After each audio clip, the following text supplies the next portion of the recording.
Welcome to a new Draw My Life video.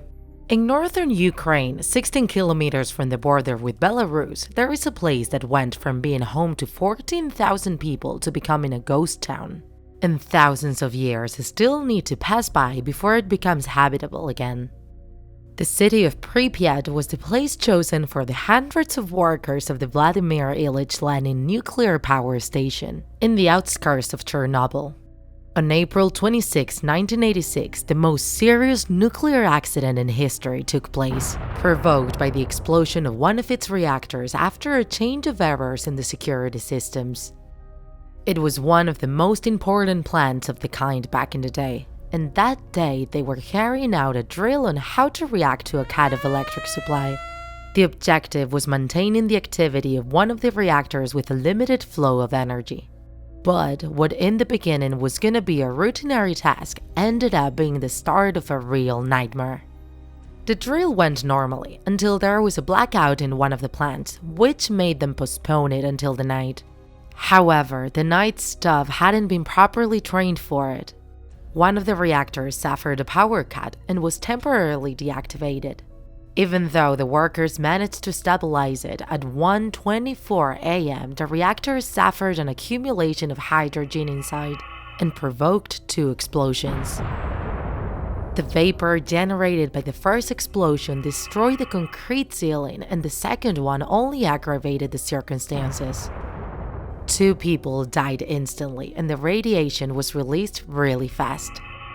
When the emergency services arrived, they established a security perimeter of 30 kilometers, known as the exclusion zone or the dead zone. Even though the state didn't really inform in detail about the event, an international alarm was raised after detecting radioactivity in at least 13 European countries. Even under those harsh circumstances, the 130,000 inhabitants in nearby towns weren't evacuated until 36 hours after the accident. More than 1,000 people suffered great doses of radiation, which killed right away 29 of them. The Ukrainian authorities started an emergency plan. They threw into the nucleus a mixture of materials to control the radiation. They also dug a tunnel underneath the reactor, which was then filled with concrete to keep it from sinking. Lastly, they built an structure to cover the reactor and keep it isolated from the outside, called sarcophagus, which should keep the radiation in for 30 years. However, the environmental consequences were terrible. The radioactivity was spread over largest regions of Europe, polluting an area of 5 million people. 2 days after the accident, the radioactive levels in Berlin, the German capital, was twice as normal. The agricultural and cattle production in Pripyat was destroyed and all sign of life vanished. Despite all the efforts to minimize the disaster, the consequences of the Chernobyl accident are still there nowadays.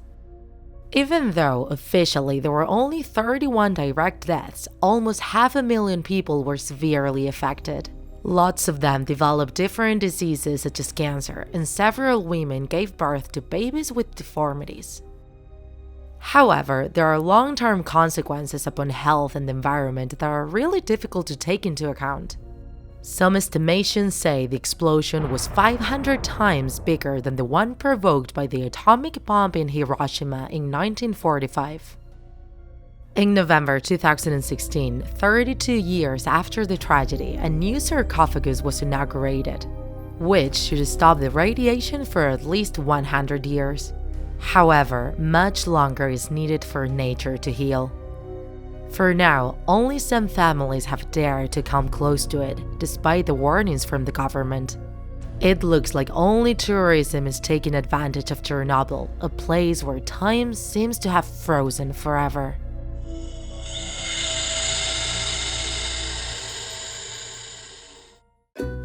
If you enjoyed this video, don't forget to like it, and if you want to see more Draw My Life videos, subscribe to our channel. See you in the next episode!